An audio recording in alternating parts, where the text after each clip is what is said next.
they really did in the early game. Interesting little wrinkle here. We have, since Team Liquid are on red side now, they've banned out the Swain. They don't want to let that one get first pick. So Cloud9 sticking with the same strategy, and it'll be stronger this time around. They've been the 3 Uber tanks out here from Impact, yet he won't have the Swain option. So let's see if Liquid get rid of Xayah like they did last time around, and what bans will drop off the face of the earth for this squad here. Cloud9, of course, could take the Xayah for themselves and then secure the duo later on in the rotation.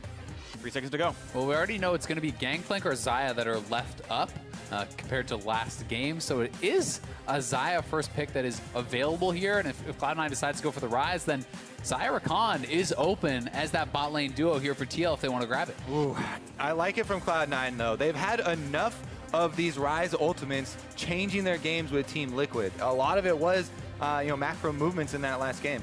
This is interesting as well because Liquid, of course, opting away from this incredibly popular bot lane duo, keeping the Caitlyn. We've seen a Morgana counterpick, super common as well, into the matchup, and that option, of course, is available. They can just give that over, apparently. Exactly, and Xayah Rakan, very strong bot lane, but they know that they have the Caitlyn Morgana as an answer, so C9 perhaps going to shy away from that a little bit.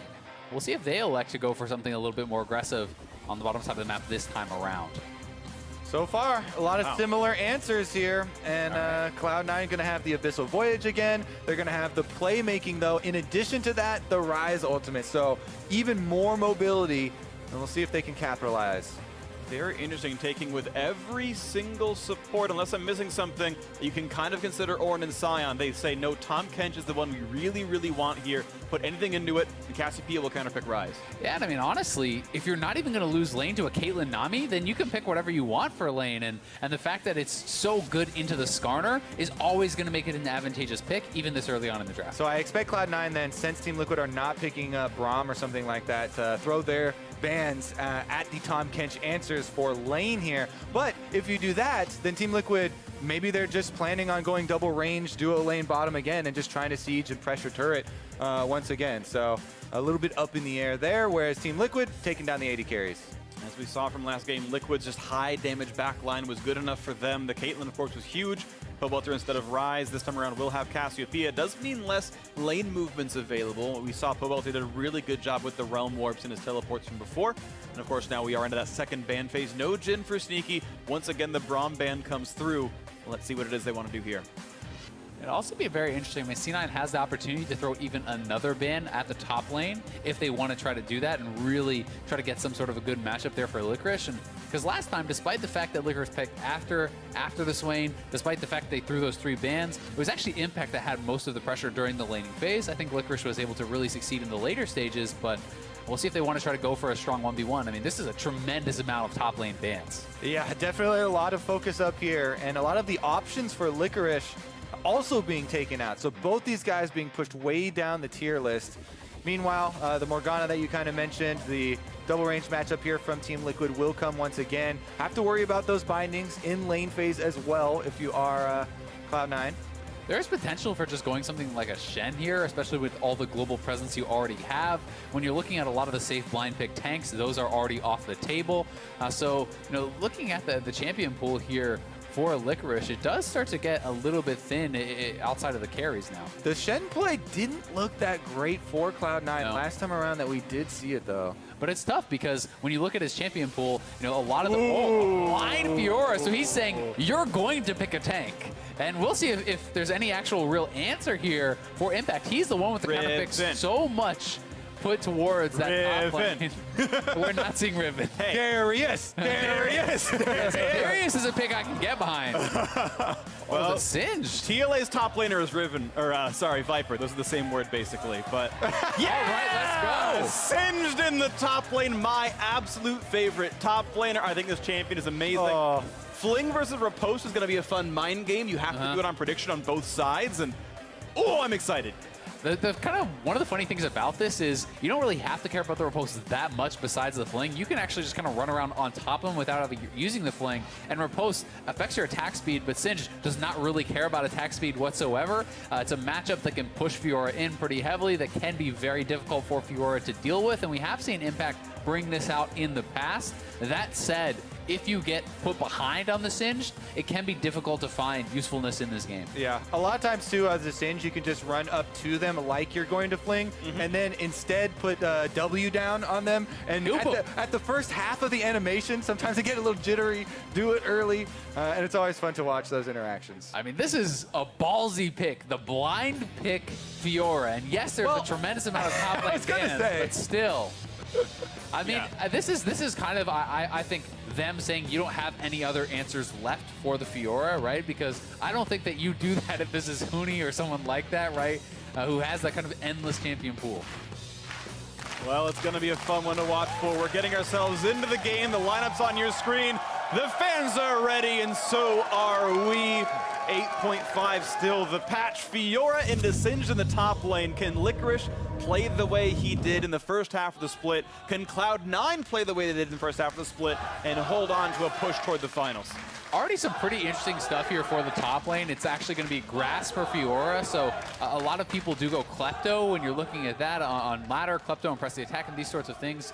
So it is Grasp. This is a little bit more defensive, more survivable for this lane, and plus the door and shield. And it's Aftershock on the other side. It's not Airy, which is traditionally more lane dominant. Yeah. Do like the guaranteed sustain of Grass rather than, oh, I better get a potion or I better get, you know, some sort of good steal here to be able to keep up with all the constant poison damage. Right. And it makes you pokey as well, right? You do like 4% or so of your max HP as damage on the guy, so you just tag the Singed, you deal some percent of his max HP, some percent of your max HP, and you whittle him down because you're not trying to all-in the guy who literally wants to dot you to death. So I do like, I think, the approach there for Licorice. He'll also be tankier over time. You can maybe withstand some ganks.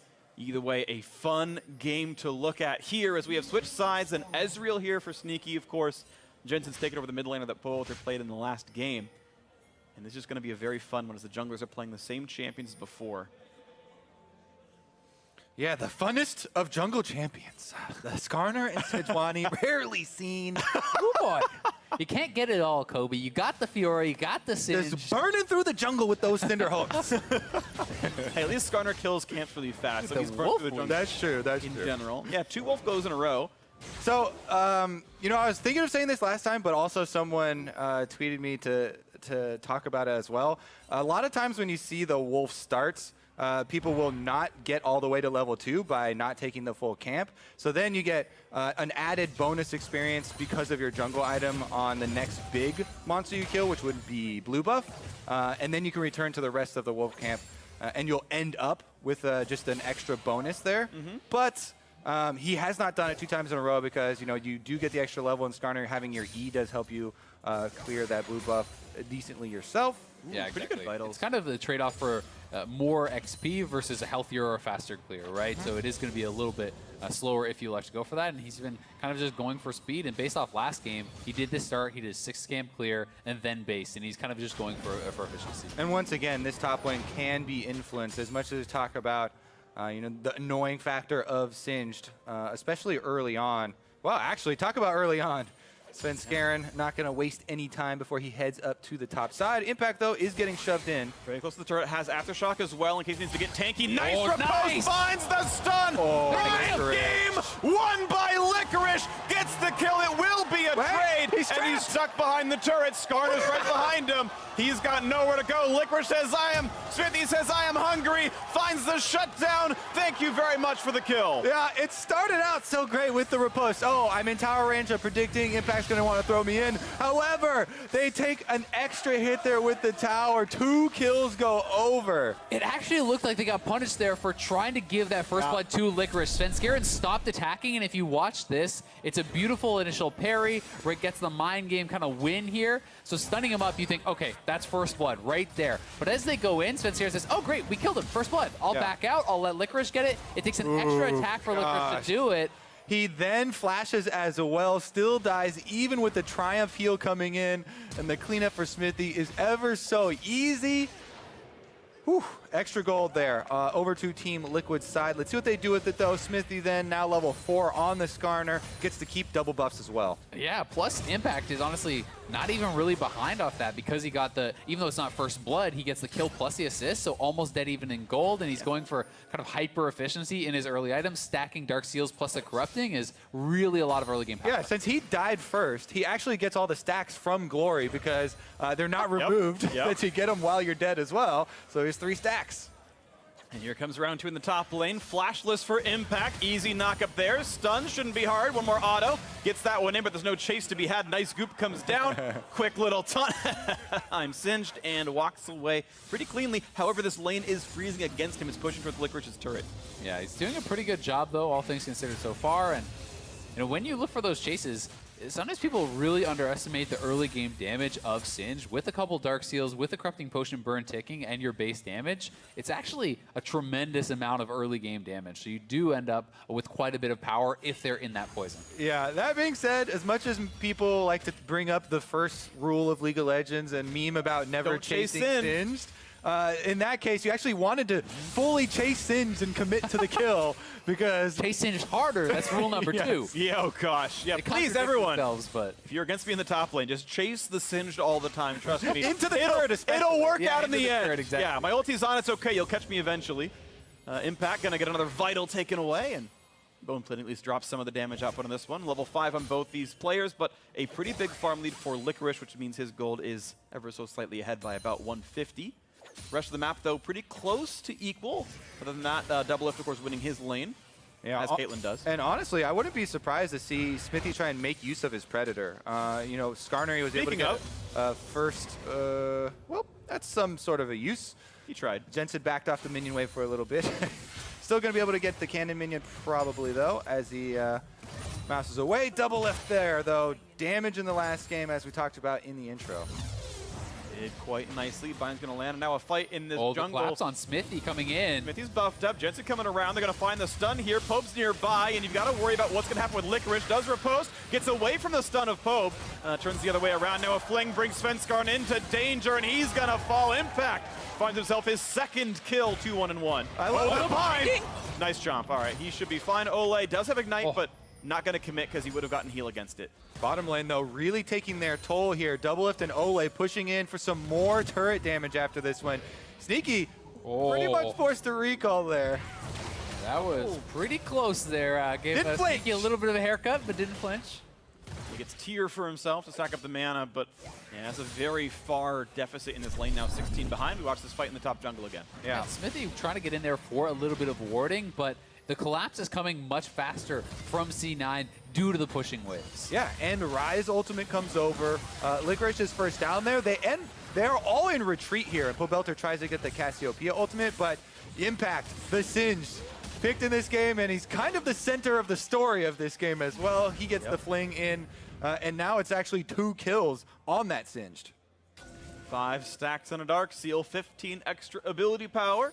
That always feels pretty nice as he's adding more and more. And I'm so glad he's actually going towards a damage-focused build, towards the Haunted Geyser, Leandri's first item.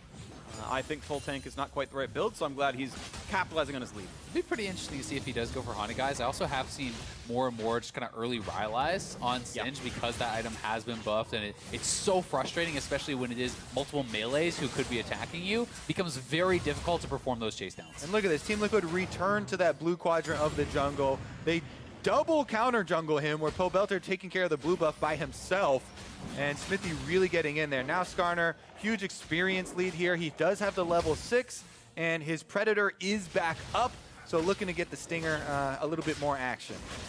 Let's see who he tries to take down and who Impale is going to target. Smithy, of course, already 2 takedowns, one towards the top lane, one of the jungle, meaning he's got more active item CDR, courtesy of his runes here. Another fight in the top side, and this time around the mind game is won, but ulti pop might mean the chase down. He can flash for the last vital, but that's not going to be the play he makes. He learned from Darshan. You would not have gotten the kill off that one. And out they go. Health bar is low, but Impact regenning. And not only was Team Liquid able to follow that kill up with a counter jungle on the blue quadrant, but you can see, you know, the power of Skarner here. He has more to clear as well, so Smithy is just furthering his lead, clearing out the bottom side jungle as well. Actually, bottom lane actually is the target. We're going to on. They're going to still get a Smoothie, who is not going to be able to get away from anything. Doesn't even burn the cleanse to walk out of it, but it might be a trade. They will get it. He nabbed the kill, stays alive. He baited it the whole time. Smithy's gonna lose his life. Kill credit has to go to Sneaky. The dance spam comes out. Smoothie's feeling himself. 2 for 0 in the bot lane. Cloud9 strike back here, and Jensen's right back up to the mid lane as well with the quick roam. Not gonna lose out on many minions. Double buffed on the Ezreal. Woo, what a big swing. Yeah, Smoothie styling on him a little bit, not even blowing a summoner there to survive, but they're trying to pull off the 2-man dive here on Licorice. All right, Licorice, how sneaky can you be onto this one? Nice try in the bait, not gonna go for the stuns just yet. He's still trying to get away from Cassiopeia. Oh, what a Repulse parry. some damage, but it doesn't matter. Oh, he tried, the flash wasn't worth it, but maybe the re-engage. Smoothie gonna lick him, the cleanse away, has flash. He can live if he wants to, and does so. Nice dive, they get the kill and they get out.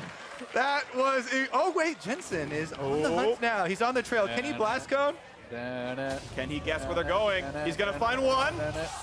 The flash, he's got the damage out, but the solo kill, Jensen does it all. Not able to have the timer for the assist money bonus for Cloud9, but in the end they do find some revenge for Licorice's death. In this game, while it's all action-packed, it's ending up fairly even as far as the gold is concerned. Yeah, I mean, we're just about dead even, and here's the play again. I couldn't believe Smoothie actually held on to his cleanse through the Morgana ultimate, the binding and everything. You know, they see them all flying in, but Svenskeren is coming. He's able to survive just long enough with the heal to get the gray health off there, and then with the TP coming in, they're able to chase him down. Yeah, Svenskeren was recalling. He instantly cancels his recall, heads on over. Oh no, the laugh. Just amazing. All right, so you can tell here he's waiting the entire time for the Cassiopeia ultimate for the riposte, and then he goes in, gets the vital, and almost gonna be able to get the second one there. Yeah, if he hit that last vital, should have probably been able to kill him and even get out. But Jensen hunting him down, finds Poe Belter, and Impact's like, well, sorry, can't help you, bud. Flashes while the miasma is en route to get right over it. Gets the kill. All right, so Jensen has already solo killed Powelter once this series. Mini kappa on that one. Obviously, there was some help from the turret and everything else. We'll You give made it an asterisk. You made that same joke twice already. Yeah, I'm just calling it back out. Have you seen his Twitter? He just keeps doing it. That's true. Stay tuned. 400 gold, 300 gold lead for Cloud9 as Jensen Quicksilver Sash early on with the pickups there. 0 ability power in his item slots, 4,000 gold into the game.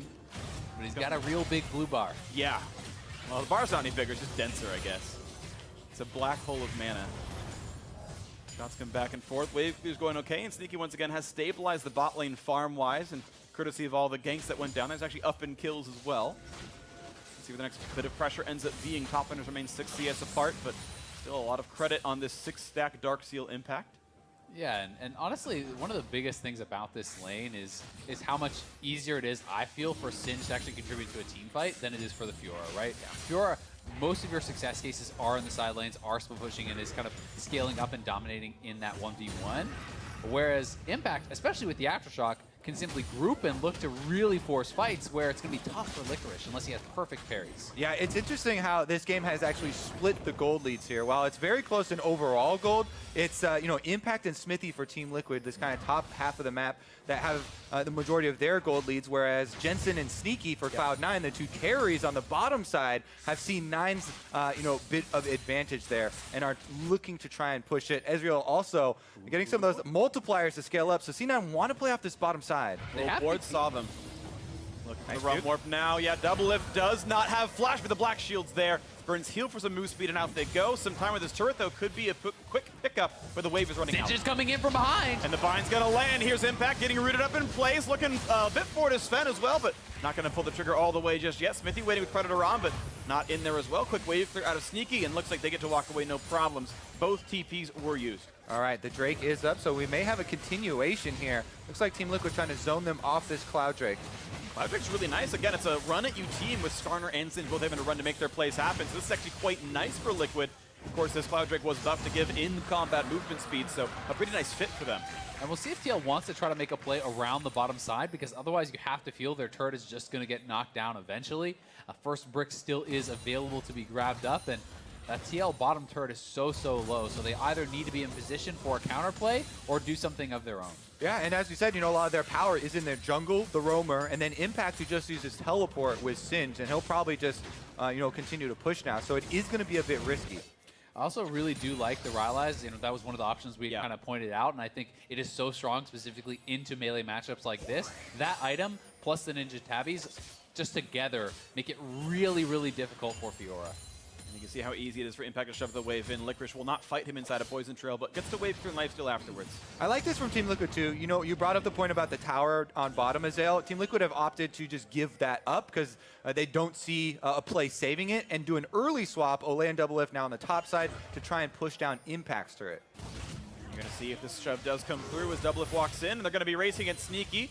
As long as there's any kind of decent wave clear, it should be no problem. McSmithy, no problem in knocking down Shelly here, and it does look like Liquid will be slower on the play. No one is defending Ezreal sneaky. 650, I believe, is the total local gold for getting a first turret here. Buffs himself with the WE combo, and as we watch, the money comes in, and there's the 650. And that's actually a pretty significant gold advantage, putting him 1,1500 gold ahead of Double Lift. And TL do get the Rift Herald. They do not have a lot of turret damage down, but you're expecting them to convert on it now with this. And speaking of builds, I really do like the Trinity Force Ezreals rather than the Iceborne Gauntlet. Even though in this one you're like, oh, Skarner and Singe are pretty good to kite, Sneaky having a lot of this early money and rushing towards the Trinity Force, you can actually just kill people rather than trying to kite them. Trinity Force does so much more damage than just the Iceborne. Of course it does. And I think especially having a Morgana on the opposing team nerfs Iceborne Gauntlet so much. It's useless in that regard. And again, I do like how the Morgana's going to combo with a Rocket U champion and Singed and Skarner to make them very much harder to peel. I'm going to be really interested to now track where Impact goes from here. You know, he has committed to kind of a very easy one damage into tank type build, you know, with his Rylai's, but there's a lot of options. You can go for the multiple damage items. We'll see if Licorice can chase him down. Does get a lot of move speed, but again, so hard into the Rylai's to really get that. He's coming down. Is he going to guess? No, he's not going to get that one quite right. Now he's going to do it against Smithy with the attempt with the ultimate. Doesn't even need it. They're going to wait it out. No ulti to be used. The Poison Trail makes it happen. A nice kill in the bot lane. And the important part is Impact laughing. We don't never know. Meanwhile, though, Cloud9 looking topside. They do have, again, Abyssal Voyage from Tahm Kench, Realm Warp from Ryze, so the possibility of counterplay is always there. Whenever Team Liquid overload one side of the map, they have to be very wary about the cross-map play. It's not going to take place, though, as Double Lift playing defensively at his turret, and they don't give up anything. I'm personally hoping to see Impact go for a Leandries plus the Rylai's then into tank. I do think that two-item build is so powerful, and especially if you're trying to survive in the 1v1 against Licorice, building damage is more effective to win that 1v1 than it is to build tank, but either way, he's going for Righteous Lord. Exactly, yeah. Riley's on a Righteous Lord, Ninja Tabby in, wants to survive, and he's going to keep his Dark Seal for the ability power stack, and wants to transition into being a tank. So it will be a two-tank team for Liquid, as that top lane is getting fought back and forth. Is worth shouting out as well, Licorice with the Speed Boot Spy so that he can reduce the slows that are constantly going to be coming out of this Team Liquid squad. But again, all eyes are top at the moment. Licorice has no TP for Cloud9, so Team Liquid were looking to try and take a little bit of an advantage there. Teleport timer 2 seconds faster for Impact. Shouldn't mean anything, but theoretically, a power play 2 seconds long. If anyone can do it, Liquid can. I believe in them. All right, well, would it be better if it was 4 seconds? Yes. Yes, it'd be twice as good. Approximately twice as good. But either way, it's going to be interesting to see where Licorice goes here too, as far as his item build, because traditionally you see people building more into something like Ravenous Hydra plus Black Cleaver. When you are going to be isolated in a 1v1 potentially against a Singe or maybe even a Cassio in the side lane, things like a Maw become more kind of effective and more potentially interesting, but that makes you even weaker, I think, in a team fight if you decide to go there. And if we look at last game as an example, Double Lift in the late game, the Caitlyn, the huge crits that he's getting coming through, you know, even though he is like the AD threat, the only AD threat on this team, he's playing it well, and he is a reliable one-man attack damage threat. True enough. So if Double Lift can bash down the front line, it's going to go really easily for Liquid. Again, this game's still very close, though. 200 gold separates. Cloud Drake gives speed to Liquid, though, in rotations and even in team fights. Waiting for the next big play. Righteous Glory being done. That could be the signal as the teleports are up for both these teams. And as you're mentioning before, Fiora, not the best team fighter, might signal an attempt for a 5v5. Predator, I believe that's not actually used. I think it's I know certainly it was timed out.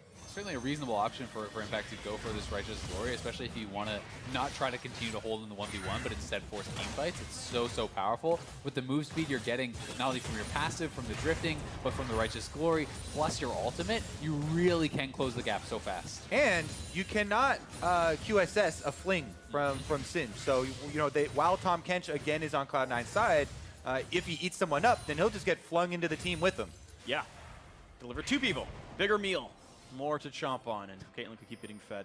Smithy heading to the top side, not envisioned just yet, and now with the control it up, they know what's going on, but Ole helping to keep the backside alive. This turret taking some shots, but Belter is defending this turret so very low, but Liquid defending it well. Ooh. Jensen's okay just for now. Getting under pressure, they can see Singe in that bottom tri-brush as Fiore's taking the back foot in that lane. The blind pick from Licorice, you expect the matchup to go Impact's way. He picked into it, and so far he's got more pressure.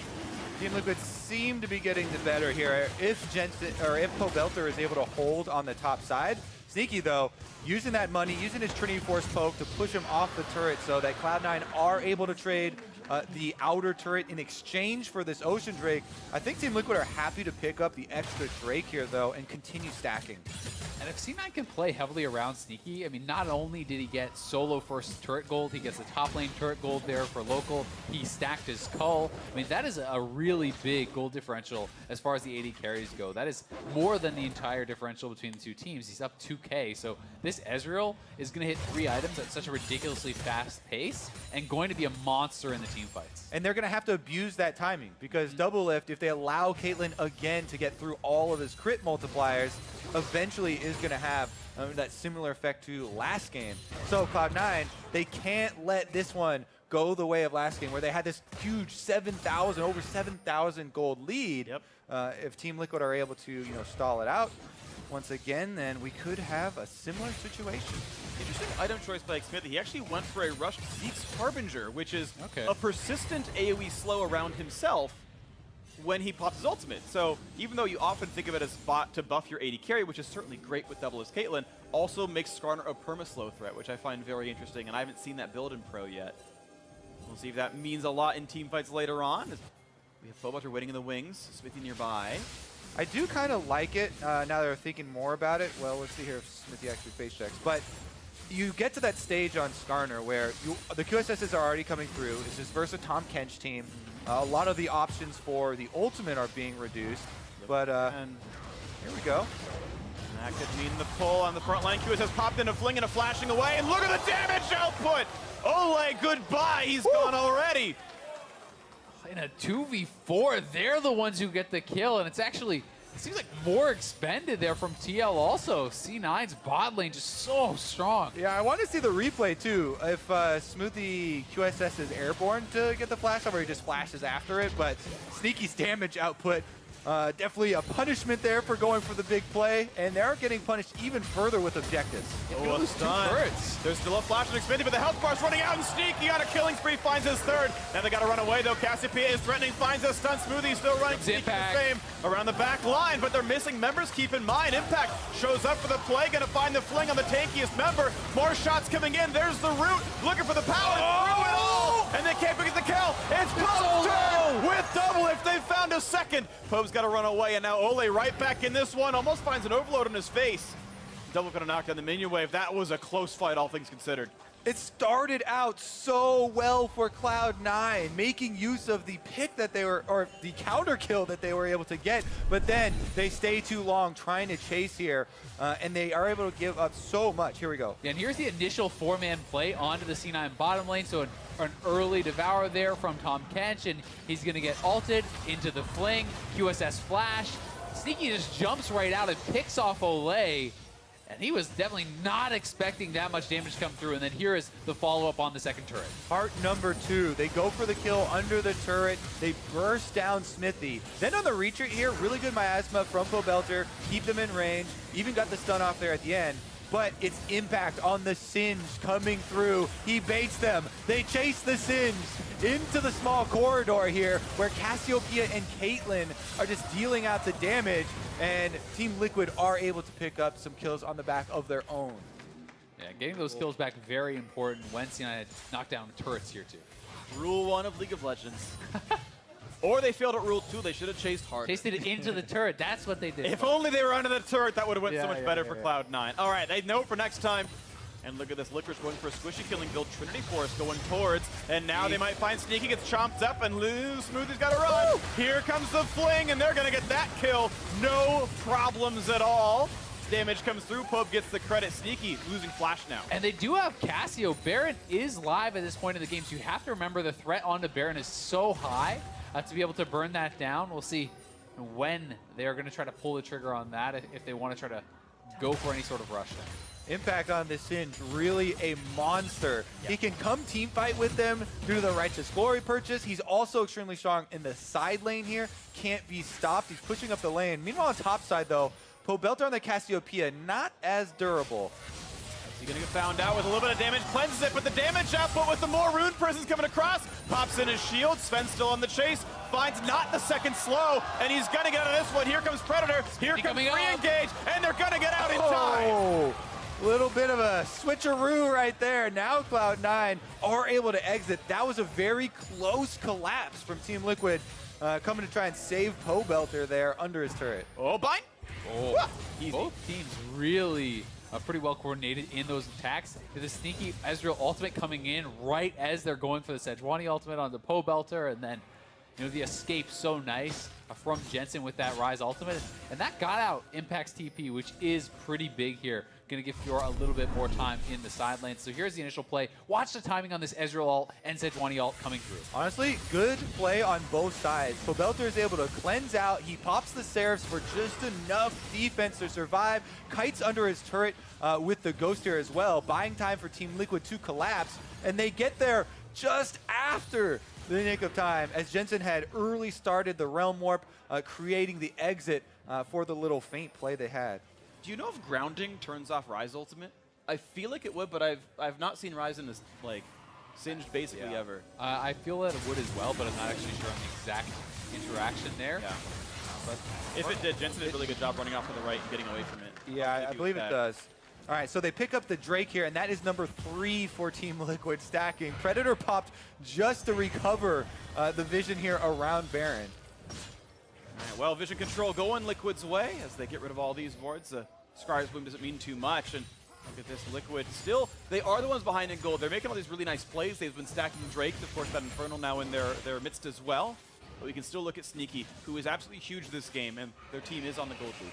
I mean, he has his 3 core items plus the QSS and the Tahm Kench to keep him safe, who also has the QSS. So a lot of safety on this Ezreal, and a tremendous amount of damage going to be coming out from him at this point in the game. One thing I do want to talk about a little bit more, though, is Smithy's build, the extension of that. He went for the Zeeks into the QSS, so he's building very little health, right? He has the health on his Cinderhulk, but nothing from that multiplier there. And as a result, yes, you have more utility, but you are going to be very squishy when directly focused down by these targets, especially a super fed Ezreal. Well, Ole getting bursted down right there by the Ezreal. Another kill for Sneaky out of that one. A nice red buff goes over. I think that was, looks like Sneaky's wearing a red.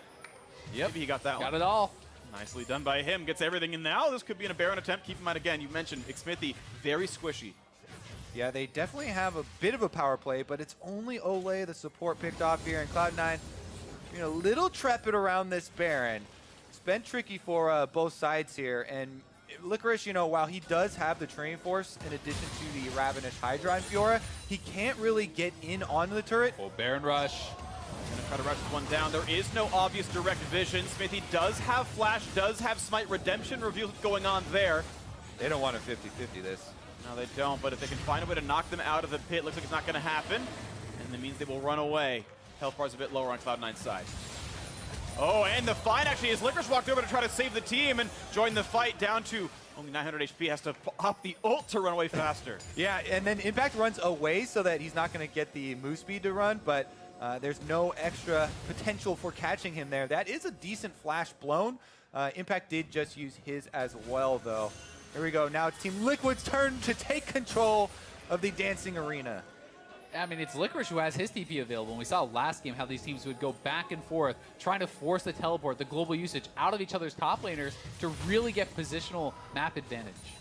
And a bit of an update since we keep seeing these Rise ultimates used. Oh, never mind, binding. Oh, that's going to be a nice one there. Smoothie caught up in the front. Boy, Black though. killed on. They're going to pull him back in. Fuse has to run away. Impact of the front line pulls him right back in.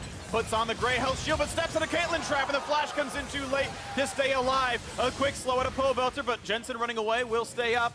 Nice kill, though, on the Cloud9 support. Smoothie missing everything. And that pick is going to make up for the teleport discrepancy. Team Liquid can just start up Baron, and we'll see if Cloud9 make the call. It's going to be so tough, though, if Licorice has to TP into this. I don't know if they can take the fight, so Licorice is just going to keep pushing. 1,000 health, and Sven can't even join in. A good smite lands in the end. Only at 5 health. Can they find the re-engage? Not just yet, but he's at 5. One more shot would do him in. Oh, it's the catch to the front line. A QSS and a flash. Negan trying to get away from this one. Running away as a turret falls to the other side of the map. A nice pickup, though, as Double gets the kill. And he finds the second, as Sven's going to fall also. Now Jensen has stopped some recalls, but even still, the Fiora is no longer fighting the base. Yeah, Licorice was trying to split push during that. They were trying to buy some time, but got a little bit too close, and Team Liquid pounced. And as a result, Team Liquid get not only the Baron, but they get 3 kills. They're probably going to get just straight up a mid inhibitor here with Sneaky down for a long time. And they have just lost perhaps too much in this one. And heal comes down for Ole, and that's going to be, yes, the inhibitor turret falling 20 seconds on meaningful respawn, so inhibit self will also drop. And Liquid went from a deficit of 20 minutes to now a pretty sizable 2,000 gold lead plus Baron at 30. And they got so much after that just because Ole took so much damage, and they were able to keep him at the center of the herd, protect him from all the skill shots, and kind of bait in some more kills here. Let's take another look, because Sneaky does do a large amount of burst damage to Ole, but then that ends up baiting them a little bit. Gets off the Zhonya's here, and then they get a little close. Impact then instantly going to turn afterwards. Man, that was very close. The skill shot. Really, really close to getting that kill. And I think C9, the call here is delay them. Let Licorice have enough time to try to hopefully get something from the base. C9 want to dance back and forth, but as a result, they're just going to lose on both sides. And it's just going to get tougher and tougher, because with a Baron buff, Fiora doesn't get to split anymore. She has to join for team fights, and that is where it is so hard to succeed on this champion. Greater than average power play then for Team Liquid here. 2,000 gold is going to stretch pretty soon. Bot lane 2-2 falls, and the defense going to be so incredibly difficult for Cloud9. Predator pop once again, looking for the pull on the front line. Not going to get much yet, but this turret's at half HP. Banner of Command not needed, still putting shots down on this turret, getting lower and lower and lower over time. Who can really stop this one? Nice by Xmith. He walks into tanks and mystic shots. This time around will give it away. But that turret at about 1/5 now. Team Liquid continue the siege here. This minion wave should be it. The goop is in. They find the knockback on a Smoothie. Look at the damage output on the front lines as well. And just the damage output. That's unstoppable for Double. He's killed off the jungler. Smoothie gone as well. 5 versus 3. Zeke's convergence there. Looking for a bit more towards Jensen. Going to find a bit more of a slow. And a stun as well. There's the find. Riposte from Fiora, but doesn't matter for Licorice. The base now being attacked from both lanes of minions coming in. First turret's going to fall. Second one to drop right after. Liquid looking to make it a 2-0 start. 1 to go, and Liquid will make it into the top 4. And that